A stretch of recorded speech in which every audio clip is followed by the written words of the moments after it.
C'est vraiment, vraiment un plaisir renouvelé d'être ici. Je suis à la maison, en fait. Je me sens comme chez nous, dans mes vieilles pantoufles. Je voulais mettre du mou un matin, mais ma femme a dit « il n'y en est pas question ». Non, sans blague. J'aime vraiment ça être ici, quoique je vois beaucoup de nouveaux visages. C'est intéressant, ça. Ça a toujours été un peu la couleur de la Bible parle. Énormément de flots, il y a des gens qui arrivent de partout. Et d'ailleurs, peut-être juste question peut-être de faire connaissance avec ceux que je connais un peu moins. Je ne vous dirai pas mon âge, parce que rendu à l'âge où je suis, c'est des choses qu'on ne dit pas.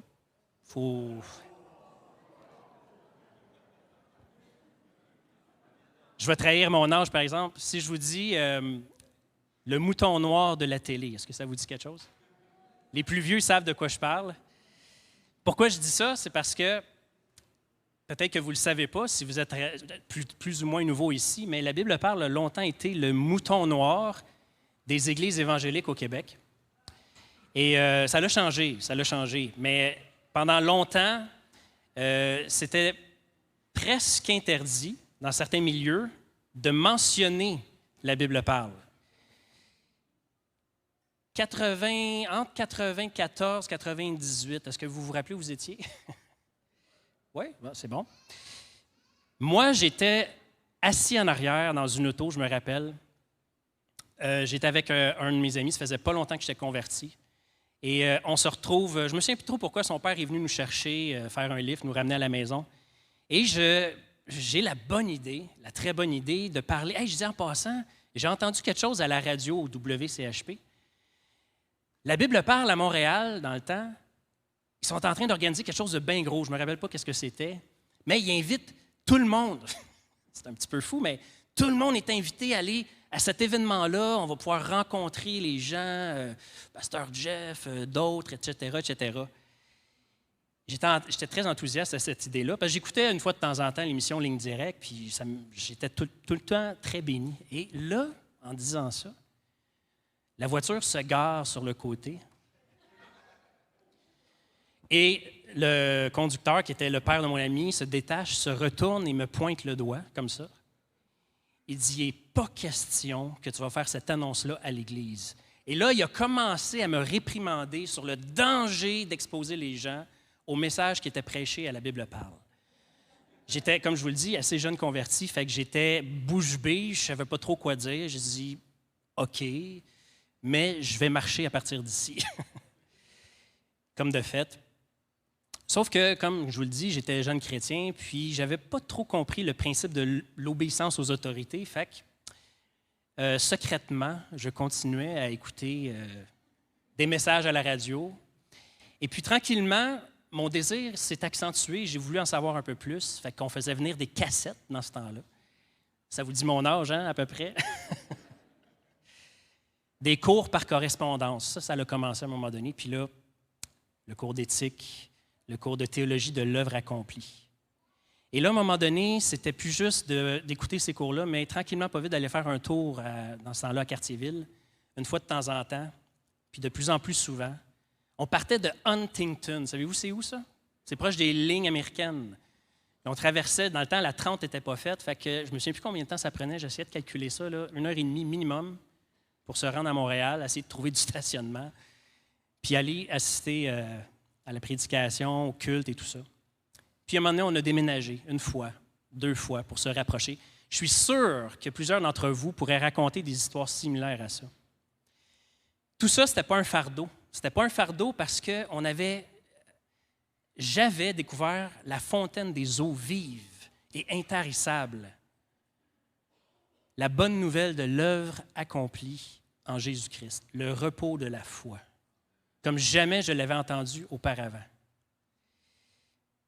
C'est notre héritage en tant qu'association, la Bible parle.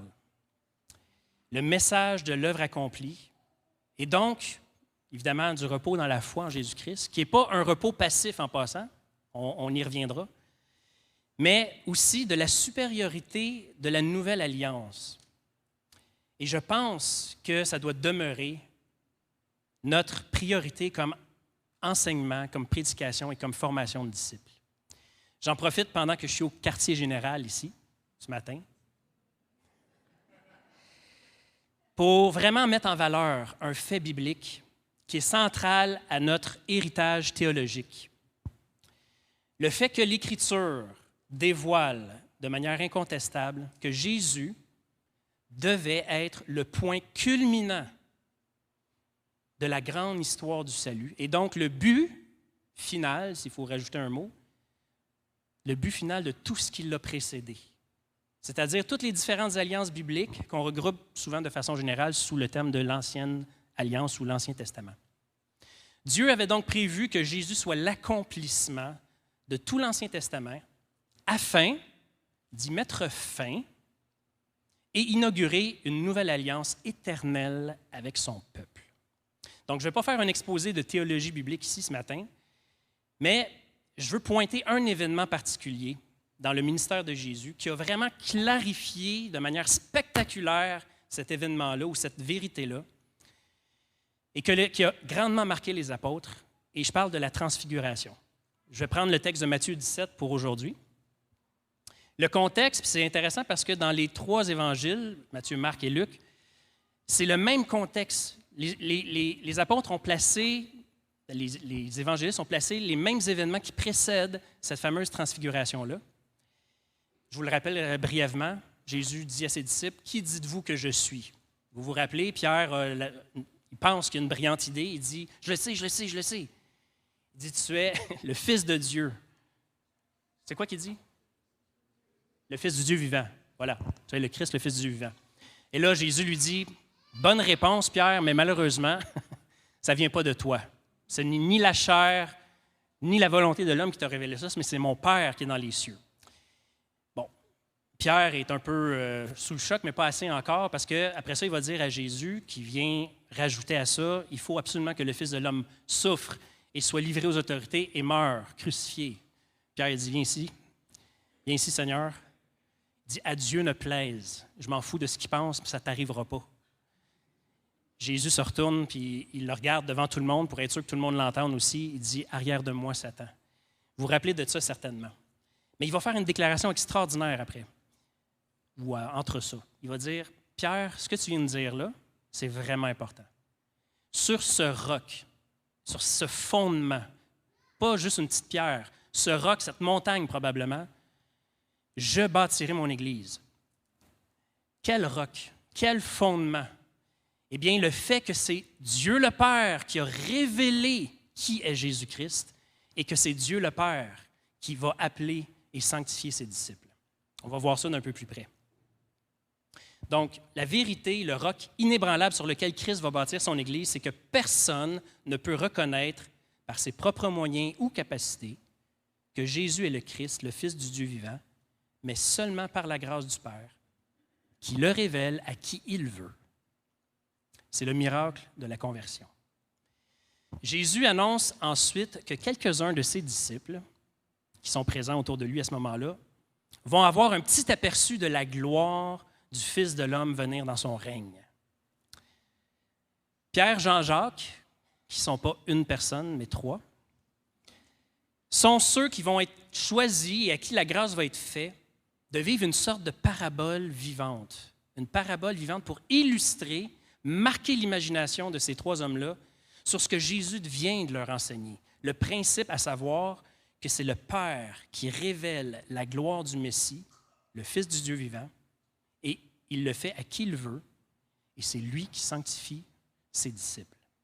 Donc, on va lire Matthieu 16, 28, c'est le dernier verset dans le chapitre 16, et le verset 17, 1, dans Matthieu. Si vous êtes là, OK. Donc, Jésus dit, « Je vous le dis en vérité, quelques-uns de ceux qui sont ici ne mourront pas, qu'ils n'aient vu le Fils de l'homme venir dans son règne. » 6 jours après, Jésus prit avec lui Pierre, Jacques et Jean, son frère, et il les conduisit à l'écart sur une haute montagne. Ceux qui ont une certaine vue d'ensemble de la Bible savent qu'il va se passer quelque chose. Parce que généralement, les personnages bibliques, beaucoup de personnages bibliques, quand ils se dirigeaient vers une montagne ou allaient sur une montagne, généralement, c'était pour une rencontre avec Dieu, pour confirmer une promesse, un engagement ou recevoir des instructions de sa part. un peu comme Moïse. Vous vous rappelez sans doute de ça. Moïse gravissant le Sinaï pour aller recevoir de lui, de Dieu, les 10 commandements et beaucoup d'autres instructions pour la suite des choses. Ensuite de ça, c'est tout ce que j'ai à dire. Versets 2 et 3. Et là, Jésus fut transfiguré devant eux. Son visage resplendit comme le soleil et ses vêtements devinrent blancs comme la lumière. Et voici Moïse et Élie leur apparurent, s'entretenant avec lui.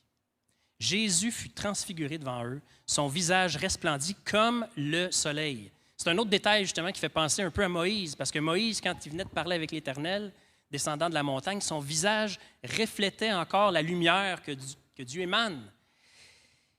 À la différence près, justement, que le visage de Jésus ici est décrit comme une source de lumière, comme le soleil, sans doute pour justement montrer la supériorité de Jésus sur Moïse et sa divinité, bien sûr.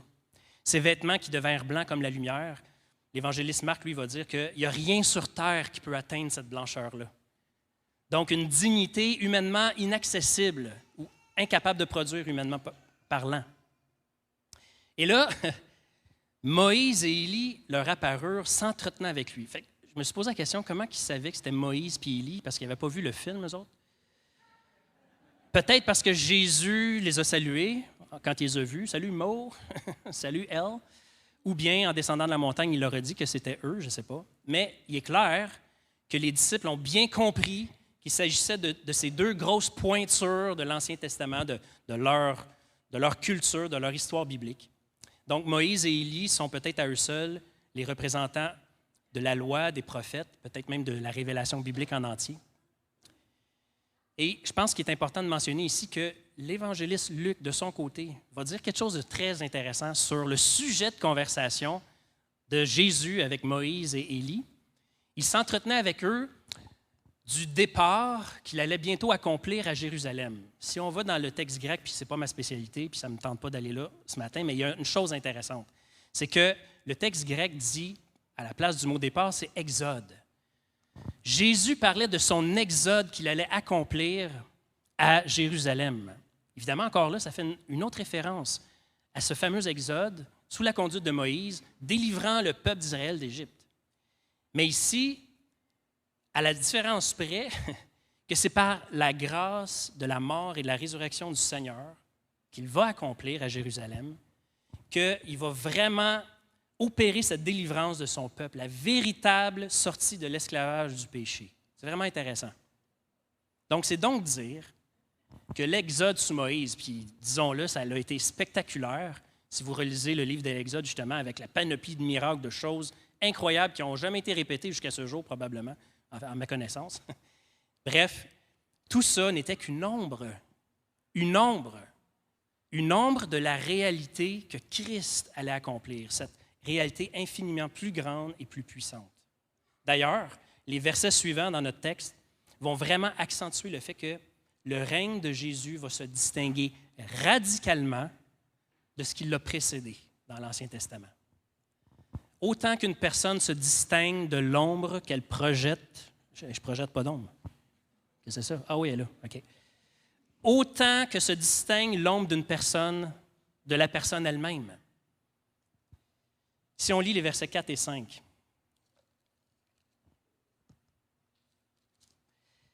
Pierre, prenant la parole, dit à Jésus, « Seigneur, il est bon que nous soyons ici. Si tu le veux, je dresserai ici 3 tentes, une pour toi, une pour Moïse et une pour Élie. » Et comme il parlait encore, une nuée lumineuse les couvrit. Et voici, une voix fit entendre de la nuée ces paroles. « Celui-ci est mon Fils bien-aimé, en qui j'ai mis toute mon affection. Écoutez-le. » Bon, comme d'habitude, Pierre prend les devants. C'est pas clair qu'est-ce qu'il veut exactement. Il y a beaucoup de commentaires là-dessus. Il y a les facultés affaiblies. Bon, disons-le comme ça, là. Probablement que les évangélistes ont inséré ça dans leur évangile pour le taquiner. Hein, Pierre, t'aimes ça parler le premier? Bien, on va se rappeler de toi puis de tes niaiseries pour le reste de ce monde. Mais, en fait, il y a probablement une raison théologique que le Saint-Esprit a inspiré pour mettre ce détail-là. Pourquoi Pierre, dans sa confusion, dit, « Ah, Seigneur, il est bon qu'on soit ici, je vais dresser une tente, et pour toi, une pour Moïse, une pour Élie. » C'est comme si Pierre voulait se cramponner à l'idée que Jésus est au même pied d'égalité, a la même autorité que Moïse et Élie. C'est pas clair encore dans la tête des disciples si Jésus est ce Messie, mais je veux dire ce Messie autre que la conception politique qu'ils en avaient. De toute façon, Dieu va corriger le tir assez rapidement, parce que le texte dit, comme il parlait encore, Dieu intervient. Il dit, Pierre, tais-toi, ça suffit, là, t'en as assez dit. C'est moi qui parle. Et la nuée lumineuse, c'est pas n'importe quoi ça non plus, qui les enveloppe soudainement, c'est clairement la gloire divine qui se manifestait dans le lieu de rencontre, sous l'Ancienne Alliance. Celle qui ne s'était pas manifestée depuis l'inauguration du temple de Salomon. Cette fameuse présence de Dieu, visible, palpable à la limite, qui empêchait même les souverains sacrificateurs d'entrer, le souverain sacrificateur et les prêtres d'entrer dans le lieu très saint tellement que c'était glorieux. Et voilà qu'enfin, elle se révèle à nouveau, cette présence glorieuse. Elle va manifester sa volonté, sa faveur, son jugement, en 2 phrases très courtes. Celui-ci est mon Fils bien-aimé, en qui j'ai mis toute mon affection. Écoutez-le. La première phrase, évidemment, qui est chargée de références bibliques, c'est une sorte de répétition que Dieu a déjà dit au baptême de Jésus, mais qui confirme d'une certaine façon que c'est vraiment l'élu. C'est Jésus qui a été annoncé tout au long de l'Ancien Testament. C'est la postérité d'Abraham, le descendant de la lignée davidique qui va s'asseoir sur le trône éternellement, etc. C'est chargé. Sauf que, je vais vous poser une question, parenthèse. Si je vous demandais ou je vous proposais le défi de choisir une phrase ou un mot ou un verset qui résume toute la Bible, lequel vous choisiriez? Jean 3,16, ben oui, c'est sûr. Il me semble que ça fait le tour de la question. Ça résume entièrement. Une autre suggestion? Non? Eh bien, Dieu nous fait lui-même sa suggestion. Parce que dans notre texte, Dieu le Père, qui vient de confirmer que Jésus, c'est le roi Messie, qui est depuis longtemps annoncé, il vient ajouter un détail. Wow! Un détail court, mais très significatif. C'est un peu sa façon à Dieu, le Père, de résumer toute sa révélation pour l'humanité. Écoutez-le. Écoutez-le. En parlant de Jésus. On pourrait donc dire que Jésus, c'est la parole finale de Dieu. C'est Jésus qui a toute l'autorité pour représenter l'entière volonté de Dieu. En d'autres mots, Jésus est supérieur à Moïse, à Élie, puis à tous les autres prophètes et type de l'Ancien Testament. L'auteur de l'Épître aux Hébreux, non, pas besoin de tourner là, je vais vous le lire, c'est le premier chapitre, les 3 premiers versets, va dire ça, ce que je viens de dire, mais à sa façon. Après avoir autrefois à plusieurs reprises et de plusieurs manières parlé à nos pères par les prophètes, Dieu, dans ces derniers temps, nous a parlé par le Fils, qu'il a établi héritier de toutes choses et par lequel il a aussi créé le monde, et qui, étant le reflet de sa gloire, et l'empreinte de sa personne, soutient toute chose par sa parole puissante. Wow. L'Ancien Testament était, en quelque sorte, une seule et grande prophétie. Une seule et grande prophétie dont Jésus était le sujet et l'ultime accomplissement. Jésus lui-même le dit. Matthieu 11, 13, « Car tous les prophètes et la loi ont prophétisé jusqu'à Jean-Baptiste. » Tous les prophètes et la loi ont prophétisé jusqu'à Jean-Baptiste. J'aimerais vous illustrer ça, le concept de promesse et accomplissement avec une petite histoire inventée. Bien, justement, c'est l'histoire d'un père dont l'enfant, très jeune, avant préscolaire, disons, demande à son père, « Papa, j'aimerais que tu m'expliques qu'est-ce que ça veut dire une promesse. » Puis quand tu dis promesse, tu dis souvent aussi accomplissement. Qu'est-ce que ça veut dire? Je ne comprends pas. Fait que le père lui promet un cadeau. Il dit, je te promets un cadeau dont tu vas être vraiment content. Ça va te remplir de joie et d'émerveillement. Puis en même temps, ça va être ma réponse à ta question que tu te poses. Alors, il offre à l'enfant un cadeau, c'est-à-dire une petite chenille poilue et aux couleurs ternes. Vous me voyez venir, hein? L'enfant est un peu déçu. Puis il va dire à son père, ben c'est parce qu'il y a des chenilles plus intéressantes que ça dans le jardin. Pourquoi celle-là? Pourquoi tu me montres ça? J'ai déjà joué avec ça. Fait que l'enfant est déçu. Le père lui dit, patiente et guette, surveille cette petite chenille régulièrement. Tiens, je te donne même un petit vivarium, puis tout ce qu'il faut dedans, tu as juste à l'observer. Prends le temps de l'observer. Regarde-la tous les jours. Fait qu'après un certain temps, l'enfant dit, ouais, ben c'est parce que la chenille a grossi, elle fait juste manger. Il n'y a rien de nouveau. Fait que le père dit, je te le répète, cette chenille-là, c'est ma réponse à ta question. Tu vas comprendre c'est quoi une promesse et son accomplissement. Mais des fois, il faut attendre. Des fois, c'est décevant. Des fois, il y a toutes sortes de choses qui nous distraient aussi. Puis un jour, la bestiole s'enferme dans un petit cocon de soie. Et là, l'enfant va voir son père, lui dit, « Papa, ta chenille est morte. » Puis je comprends toujours pas. Fait que le père lui dit, « Shit, qu'est-ce que je t'ai dit? Patiente. Est-ce que tu me fais confiance? Est-ce que je t'ai déjà menti? Non. Fais-moi confiance. » Et puis, un beau matin, un beau matin, l'enfant se lève et voit dans son vivarium le cocon qui bouge. Et là, il assiste à la naissance du papillon. C'est-tu beau, ça? C'est merveilleux. Les étapes et la métamorphose de la chenille en papillon ne contredisent pas le fait que le Père est fidèle à ce qu'il a dit, même si les étapes, le processus, des fois, semblent contredire cette promesse-là. Mais par-dessus tout, non seulement le résultat résume à lui tout seul les réponses aux questions du petit garçon ou de la petite fille, mais il surpasse, le résultat surpasse, et c'est mon point, le résultat surpasse en beauté, en majesté et en autorité l'ombre que constituait la promesse, c'est-à-dire la chenille. Évidemment qu'il y a un lien entre la chenille et le papillon. Si on fait un test d'ADN, il y a un lien entre les deux, c'est clair. Mais il y a également une rupture ou une discontinuité importante et irréversible quand même. Donc, dans notre cas, disons-le comme ça, l'Ancien Testament était la chenille et Jésus-Christ en est le papillon, ou pour ainsi dire, le grand monarque. Donc, sur la montagne de la Transfiguration, la voix de Dieu qui se fait entendre, la nuée lumineuse, tout ça revêt une autorité telle et une puissance telle que les disciples sont terrorisés. Terrorisés, comme le peuple d'Israël, d'ailleurs, avait été terrorisé en entendant la voix de Dieu sur le Sinaï il y a longtemps de ça. Rappelez-vous de ce moment-là, si vous voulez. Dieu manifeste sa puissance sur le Sinaï alors qu'il va donner ses commandements et tout ça. Et le peuple est tellement terrorisé qu'ils font une supplication. Ils disent que plus jamais on entende la voix de l'Éternel comme on vient de l'entendre là. Que ton serviteur Moïse soit ton porte-parole. Mais nous, on ne veut plus entendre directement cette parole de toi.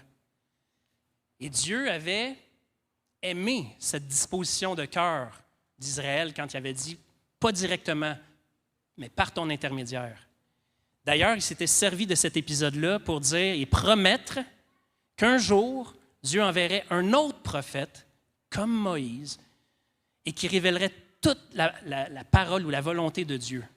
Et Dieu dit, vous l'écouterez. Dans notre texte, Dieu vient de dire, écoutez-le. Donc, on vient de faire la boucle qui nous confirme que Jésus est non seulement le grand roi Messie attendu, mais également le prophète promis qui vient révéler tout le conseil de Dieu et qu'il faut écouter. Mais ce n'est pas tout. Roi Messie, prophète des prophètes, Dieu rajoute autre chose ici. On va lire les versets 7 et 8. Donc, je vais juste revenir au verset 6. Lorsqu'ils entendirent cette voix, les disciples tombèrent sur leurs faces et furent saisis d'une grande frayeur. OK? Mais Jésus, s'approchant, les toucha et dit, « Levez-vous, n'ayez pas peur. » Ils levèrent les yeux et ne virent que Jésus seul. Par sa présence glorieuse, les commandements de sa bouche, Dieu terrorise les disciples, comme tout être humain d'ailleurs. Mais voici, le texte nous dit, Jésus s'approcha, les toucha et dit, « Levez-vous, soyez sans crainte. » Le choix des mots est très significatif parce que ça caractérise le rôle du souverain sacrificateur. Du souverain sacrificateur. S'approcher des pécheurs, les toucher et les déclarer justes en présence de Dieu. Jésus agit comme le parfait grand prêtre également. Par sa seule présence, par sa parole, sa sainteté, il permet à ceux qui lui sont attachés de se tenir debout et sans crainte dans la gloire de Dieu même. Donc, dans cette vision assez stupéfiante que les disciples viennent de voir, Jésus occupe toutes les fonctions qui, dans l'Ancien Testament, étaient conférées par l'onction. Le roi, le prophète et le souverain sacrificateur. Puis ensuite, on sait que dans Matthieu, Marc et Luc, le texte précise, c'est très important, le texte précise qu'aussitôt qu'ils ont entendu cette voix-là, ils ont levé les yeux et qui est-ce qu'ils ont vu? Jésus seul. Il y a vraiment une insistance très forte là-dessus. Mais pourquoi cette insistance-là? Parce que sans doute, dans la tête des disciples, comme dans celle de plusieurs lecteurs de l'Évangile, le commandement d'écouter pourrait encore être attaché autant à Moïse qu'à Élie, qu'à Jésus. Mais pour Dieu le Père puis Dieu le Saint-Esprit qui a inspiré le texte, seul Jésus doit être écouté et obéi maintenant. Comme on le disait plus tôt, l'Ancien Testament constituait l'ombre de celui qui devait venir, à savoir Jésus-Christ. Toutes les alliances passées étaient imparfaites et temporaires, comme nous dit l'auteur de l'Épître aux Hébreux, et elles pointaient vers un seul but, c'est-à-dire la nouvelle alliance en Jésus-Christ.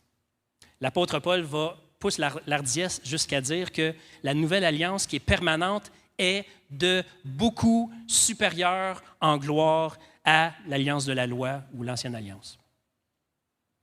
C'est comme comparer la description d'une expérience. Tu sais, on a parlé, j'ai entendu les annonces tantôt qui parlent de cette convention à l'automne, à l'Action de grâce. L'invitation, j'ai vu, il y a du monde qui bâillait et qui ne savait pas trop de quoi on parlait. Il y a l'invitation, la publicité, puis finalement, il y a vivre cette expérience-là. Une convention, la Bible parle. Quand tu as vécu ça, tu n'as pas besoin de l'annonce, tu as juste besoin de la date, parce que tu veux être là. Tu as vécu quelque chose, il s'est passé quelque chose. À chaque fois, à chaque année, il y a quelque chose de spécial que Dieu fait là, dans la communion fraternelle. Oui, il y a des témoignages, il y a de l'enseignement, tout ça, mais il se passe quelque chose. Dieu est là, vraiment. Fait que c'est comme, l'Ancien Testament, c'est comme la description, on va dire, de cet événement-là qui va arriver. Mais un jour, tu vis, tu vois, tu touches et même tu goûtes à cette expérience-là. Et là, c'est plus pareil. En fait, la description, elle est utile en passant, très utile. Elle nous prépare, elle nous rappelle, mais elle reste inférieure à la réalité qu'elle décrit. En venant compléter toute l'ancienne alliance, Jésus pouvait, de cette façon-là, inaugurer un nouveau règne, un nouveau sacerdoce et donc aussi une nouvelle loi. Bref, tout ça nous parle de cette fameuse alliance éternelle tant attendue, dans laquelle la loi est inscrite dans le cœur des croyants, la loi de Christ. Et pour ça, Christ devait d'abord se rendre à la croix puis ressusciter. Ce que nous dit le verset 9. Comme il descendait de la montagne, Jésus leur donna cet ordre, ne parlez à personne de cette vision jusqu'à ce que le Fils de l'homme soit ressuscité des morts. C'est seulement par sa mort et sa résurrection que Jésus pouvait réunir en lui-même tous les titres qui feraient de lui le nouveau et ultime chef de la création, la nouvelle création. En tant que roi des rois, prophète ultime et souverain sacrificateur éternel. Est-ce que vous vous rappelez de ce que, justement, Jésus a dit à ses disciples après sa résurrection dans le livre, dans l'Évangile de Matthieu, les dernières paroles rapportées? La fameuse déclaration de mission. Jésus s'étant approché, leur parla. Ainsi, il dit, « Tout pouvoir m'ont été donnés dans le ciel et sur la terre. Allez, faites de toutes les nations des disciples, les baptisant au nom du Père, du Fils et du Saint-Esprit. » On a clairement un roi ici qui affirme son autorité puis qui donne un commandement. Un roi. « Et enseignez-leur à observer tout ce que je vous ai prescrit. » On a un prophète ici. « Et voici, je suis avec vous à tous les jours jusqu'à la fin du monde. » On a un grand prêtre. C'est après sa résurrection que Jésus a pu démontrer que, désormais, lui seul est la lumière qui permet d'interpréter tout le reste des Écritures de l'Ancien Testament, car c'est de lui seul dont elle parlait. On le sait parce que Luc va en parler dans son Évangile, au chapitre 24. Ça vaut vraiment la peine de le lire, je vais vous le lire. Versets 44 et 45.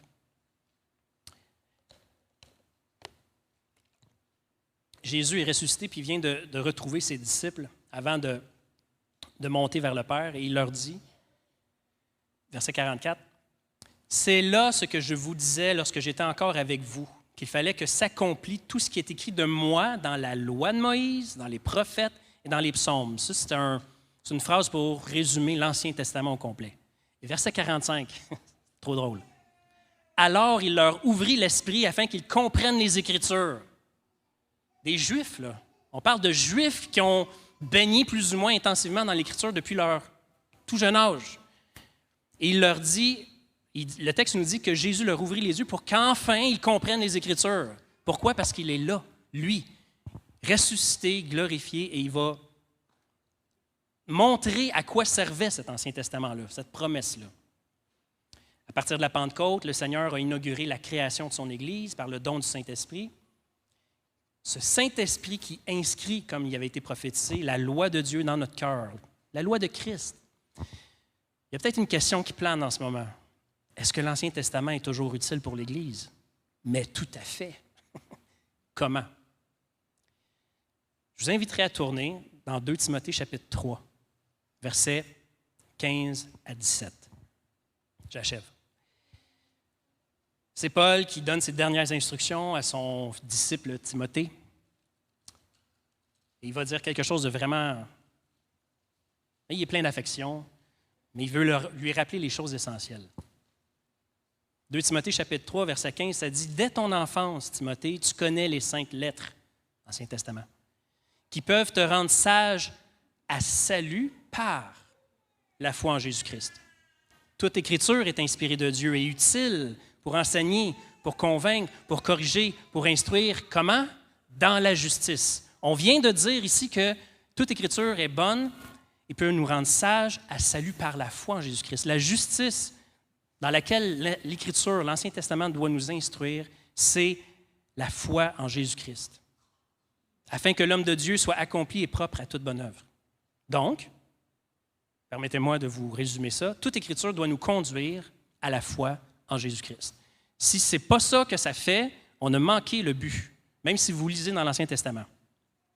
Parce que tout ce qui ne résulte pas de cette foi précise est péché. Romains 14. Mais au contraire, tout ce que cette foi est ce repos en l'œuvre parfaite accomplie par Jésus-Christ une fois pour toutes, cette œuvre crée une disposition de cœur dont Paul vient parler à Timothée, une disposition de cœur qui nous rend propice à toute bonne œuvre. Je ne sais pas si vous avez déjà lu de Martin Luther, ça s'appelle « Le traité des bonnes œuvres ». Il faut lire ça. Il faut lire ça, c'est capoté. Il passe je ne sais pas combien de pages juste sur un simple principe et un premier principe essentiel. Martin Luther va nous dire, si le croyant n'est pas d'abord en sécurité et en repos dans le fait que Christ l'a justifié et le justifie devant Dieu, peu importe ce qu'il va faire après, même si c'est de nourrir les pauvres, de donner sa vie, ça ne vaut rien. Par contre, si ce croyant est ferme, assuré de sa place, de la paix que Dieu a envers lui, qui est assuré de sa justice parce que Christ est vivant, alors n'importe quoi qu'il fait, ramasser une cochonnerie à terre, c'est une bonne œuvre. Moi, ça m'a jeté à terre. Parce qu'après ça, tout devient important. Tout a de la valeur. Tout est important. Et c'est une chose merveilleuse que justement l'œuvre accomplie, telle qu'on l'a entendu prêcher ici depuis des années, a produit aussi un repos, une sécurité éternelle, mais en même temps, ça nous ouvre les yeux sur le zèle que produit l'Évangile de paix. Toutes choses deviennent importantes après. Bref, j'ai une seule application pour vous ce matin, parce que c'est sûr qu'on pourrait en avoir des centaines. Dans le texte qu'on a lu, la transfiguration, ça veut littéralement dire métamorphose. Okay? Et c'est un mot qui apparaît juste 4 fois dans le Nouveau Testament, dont dans le texte que je vais vous lire ici à l'instant. C'est dans 2 Corinthiens 3, verset 18. Je veux vraiment le lire parce qu'il y a un poids énorme. Là, on a parlé de Jésus qui a été métamorphosé devant les yeux de ses disciples. Ici, Paul va dire, nous tous, qui, le visage découvert, c'est-à-dire tourné vers Christ, contemplons comme dans un miroir la gloire du Seigneur, nous sommes transformés, métamorphosés, en la même image, de gloire en gloire, comme par le Seigneur l'Esprit. Et je vais juste poursuivre un peu plus loin, au chapitre 4, versets 3 et 4. Si notre évangile est encore voilé, il est voilé pour ceux qui périssent, pour les incrédules dont le Dieu de ce siècle a aveuglé l'intelligence, afin qu'ils ne voient pas briller la splendeur de l'évangile de la gloire de Christ. Je répète, là. Afin qu'ils ne voient pas briller la splendeur de l'évangile de la gloire de Christ, qui est l'image de Dieu. C'est chargé, ça. La splendeur de l'évangile de la gloire de Christ. Qu'est-ce qui nous cache la splendeur de la gloire de l'évangile de Christ, ou l'évangile de la gloire de Christ? Ça nous parle que c'est notre intelligence qui est aveuglée. De faux enseignements, des mensonges, la distraction, nommez-les. Vraiment, notre Seigneur glorifié est la véritable source de notre profonde métamorphose. Quand on parle de métamorphose, c'est pas qu'on va devenir bizarre là, avec, je sais pas, qu'on va flasher ou je sais pas trop quoi. C'est de redevenir à l'image de Dieu, à sa ressemblance, comme Christ. Redevenir ce qu'un être humain est supposé d'être, tout simplement. Puis un être humain, dans l'intention de Dieu, ce n'était pas quelqu'un de stressé ni de stressant. C'était quelqu'un confiant, quelqu'un rassuré et donc quelqu'un pleinement disposé à faire tout ce que le Seigneur met devant lui. Il faut absolument qu'on se donne les moyens de rester émerveillé devant cette bonne nouvelle de l'œuvre accomplie, surtout par l'enseignement et la prédication. Vraiment, parce que c'est l'intelligence qui doit être renouvelée. Il faut vraiment supplier le Saint-Esprit en même temps. Mais si je suis ici au quartier général, je vais en profiter pour vous dire ça. Puis je pense vraiment que c'était le message pour la place d'ici, puis pour vous à matin. S'il faut, mettez des choses de côté, reconfigurer tout le reste, mais il faut que l'œuvre accomplie de Christ soit au centre de toute la vie d'Église.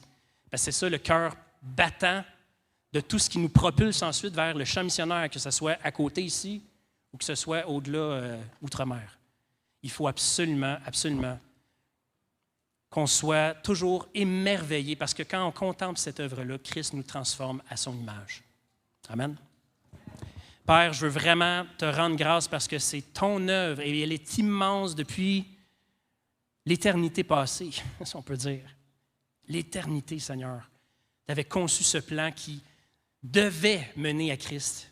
Et beaucoup sont morts dans l'attente et l'espérance de voir un jour cette révélation de toi. Ils sont morts sans l'avoir vu, mais ils l'ont salué de loin, comme nous dit l'Écriture. Nous, maintenant, on regarde en arrière et c'est un fait accompli. C'est historique. Et Seigneur, si les gens ici sont sauvés, c'est qu'ils ont vraiment été éclairés par toi pour reconnaître que Christ est réellement celui qui devait venir. Seigneur, c'est supposé de bouleverser nos vies. Vraiment, je te supplie, par ton Saint-Esprit, de ne pas nous laisser tranquilles. Seigneur, ramène-nous toujours au pied de la croix et devant le fait que tu es ressuscité et assis à la droite de Dieu et que tu règnes. Et toutes les implications de ça, Seigneur, montre-nous, émerveille-nous et remplis-nous à nouveau du zèle que donne ton évangile de paix. Au nom de Jésus. Amen. Que Dieu vous bénisse.